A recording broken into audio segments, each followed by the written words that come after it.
où le grand Paris Saint-Germain est de retour, où l'équipe était impliquée, où Kylian Mbappé. Beaucoup de choses à dire sur ce match, les amis. Ça va pas plaire à tout le monde.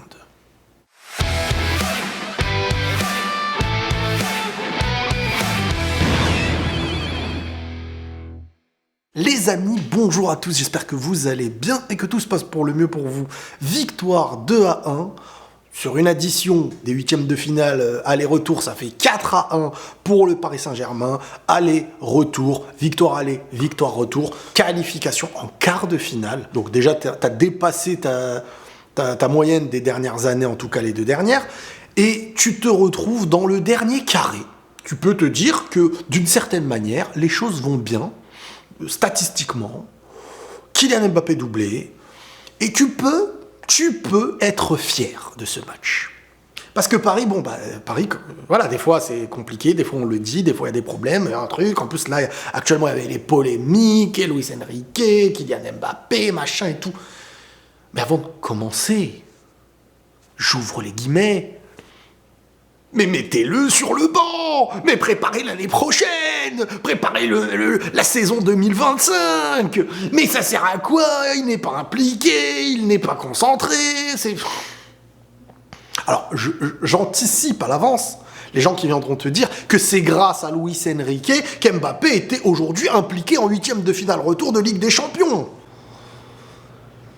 Naïveté, volonté de se voiler la face. Les gars, Kylian Mbappé, vous le connaissez, on le connaît, et tous les grands joueurs de chaque équipe, on sait comment ils sont traités. Aujourd'hui, encore une fois, depuis des années, j'ai envie de dire, il est celui qui aura porté cette équipe. Parce que si ce n'est pas lui qui la porte, qui la porte? Moi, je pose des questions factuelles. Qui porte le PSG en Ligue des Champions? Qui a les meilleures stats? Qui est le meilleur buteur de l'histoire de ce club? Donc, à un moment donné, faut pas se mentir. T'es obligé de le faire jouer si tu veux gagner. Plus le niveau est haut, plus t'es obligé de le faire jouer.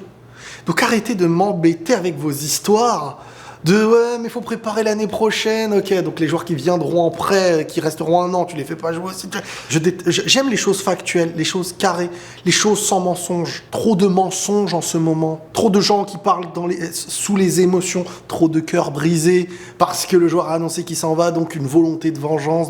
Tu veux gagner cette saison, fais-le jouer. Tu joues avec tes meilleures armes. Tu peux marquer une saison historique si tu prends la Ligue des Champions. Mais bien sûr qu'il faut faire avec lui. Le but, c'est qu'il y ait rabibochage.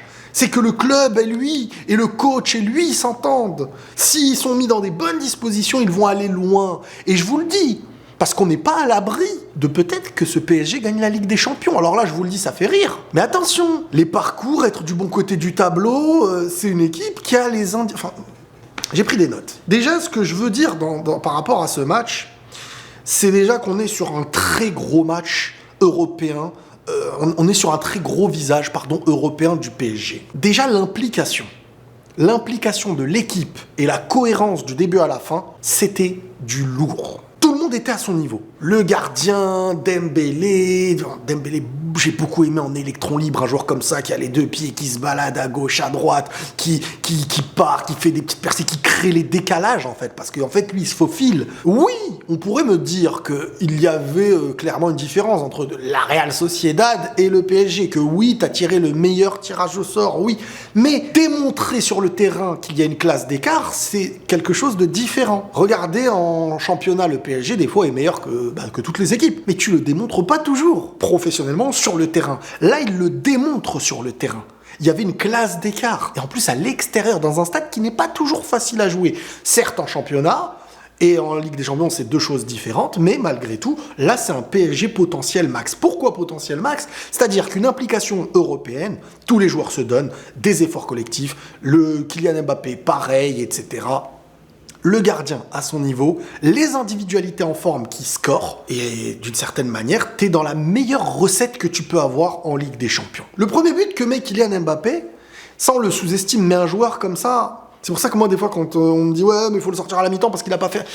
Tu sais, un attaquant peut passer d'un match minable à être le héros d'une histoire. D'une histoire, même pas d'un match. Si Kylian, en Coupe du Monde, sort à la mi-temps, tu ne ressortiras jamais sont triplés. Si, lors d'une finale ou d'un grand match, tu sors un joueur qui est ton joueur le plus important, en faisant croire aux gens que c'est pour l'année prochaine, que ça n'a pas d'autre raison, que tu sais que tu peux pas t'en priver. Donc soit en vrai tu fais semblant et tu vas au bout de ton semblant, je fais semblant d'eux et je le fais pas jouer les gros matchs, soit ça n'a aucun sens parce que tu prépares pas ton équipe. Alors ton équipe tu la prépares en février, en championnat, mais pas pour les gros matchs. Ah non, pour les gros matchs on ne prépare pas, on garde nos meilleurs éléments même s'ils partent l'année prochaine. Bref, du cinéma, à un moment donné il faut arrêter de dormir sur le cinéma. Le PSG a eu un visage européen, on a eu un grand Donnarumma sur des détails.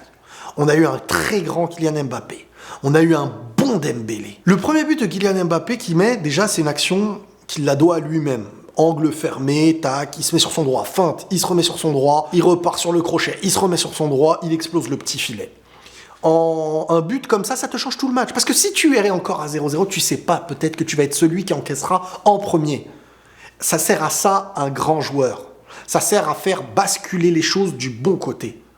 On te demande des éclats. On te demande pas de jouer comme un numéro 10 et d'être bon on te demande pas d'être Vitinha. L'attaquant, il le sait très bien. Et encore, quand c'est le leader de l'équipe, il le sait encore mieux. On te demande d'être celui qui facilite les choses. Celui qui, en 5 minutes, te fait gagner un match. Celui qui change la forme collective de ton équipe. Alors, tu étais impliqué du début jusqu'à la fin, mais tu sais pas si la Sociedad marque en premier, comment tu aurais été mentalement. Le pressing aussi parisien, parce que là on était sur deux équipes qui voulaient le ballon, deux équipes qui au départ partaient pour gêner l'autre et le pressing parisien était très très très bien rodé. J'ai vu un peu le PSG du début de cette saison qui vraiment allait déranger l'adversaire au ballon, que tu veuilles jouer ou pas au ballon, c'est à celui qui va le manger le plus, celui qui va perturber le plus pour chercher cette possession. Des très bonnes sorties de balles aussi que j'ai beaucoup appréciées et un Luis Enrique qui peut être fier de son match et de ce qu'il a fait. Lui qui disait que son équipe serait en forme en février, il pourrait dire aujourd'hui dans les médias en rigolant « Je me suis trompé de quelques semaines ». Parce que si le PSG reste comme ça, là, actuellement, qui retrouve cet équilibre... Attention, les gars, attention. Quand je vous dis que ce PSG, aujourd'hui, tu ne peux pas leur dire « Tu ne gagneras pas la Ligue des Champions », attention, ils peuvent, là, ils se le disent, je pense. Alors bien sûr, si tu tombes sur le Real, ensuite tu tombes contre City, tu auras plus de difficultés, voire ce sera presque impossible. Mais si tu tombes du bon côté du tableau, et que d'un côté du tableau, tu as Real, City, Bayern, etc., attention, il y a possibilité d'aller au bout. Imaginez, janvier-février, c'est la crise avec Mbappé, avril-mai, juin, tu finis en héros en portant la Ligue des Champions avec le...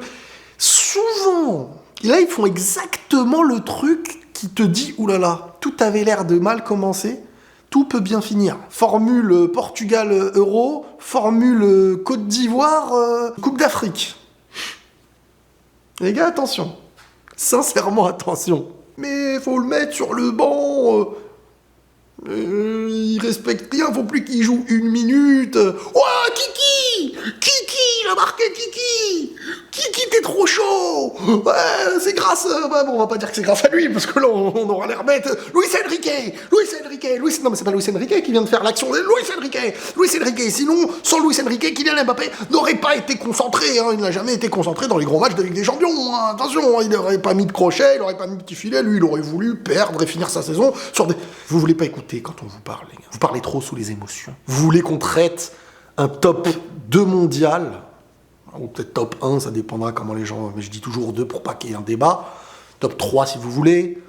Comme si on traitait les autres. Il y a des joueurs que tu ne peux pas traiter comme les autres. Et c'est pour ça qu'ils ont des salaires multipliés par 1000. Et c'est pour ça qu'ils ont un président, un émir, un club soumis à eux. C'est pas pour le fun. C'est pas t'arrives demain, tu dis vas-y en vrai tu joues plus, vas-y machin, faut se mettre dans les bonnes conditions. Soit vous êtes ensemble dans la bonne poche, soit vous le mettez dans la poche et tout le monde sera gagnant. Soit vous voulez partir en conflit et il y aura des batailles d'ego qui ne serviront à rien. Votre club ne sera pas gagnant. Votre coach ne sera pas gagnant. Votre meilleur joueur ne sera pas gagnant. C'est des batailles d'ego. C'est des batailles de pouvoir. C'est des batailles de avant t'avais le pouvoir, aujourd'hui tu l'auras plus. Mais vu que je l'ai toujours eu, moi je le voudrais toujours.